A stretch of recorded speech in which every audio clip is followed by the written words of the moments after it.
So this is a cheap LED bulb, and I want to make a lamp out of it without much hassle. I want to solder wires directly to the metal things here, then with electrical tape isolate it, insulate it. So one thing you can do is solder directly to the pad, to the metallic thing. Let's try it.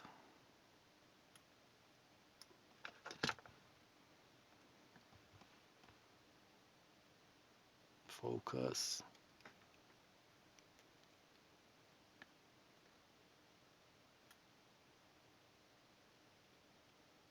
There you see.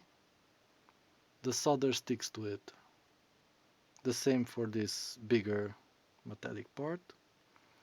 But a much better way is to dig a little bit out of this plastic so you can reach under this metallic cap and pull it out, and then the wire will be exposed in theory.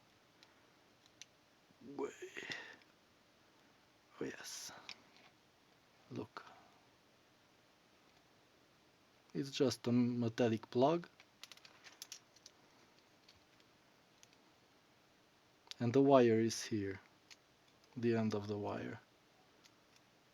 So it's much healthier to solder to that, insulate it well, and then solder to the outer part maybe, and make sure to insulate it well also.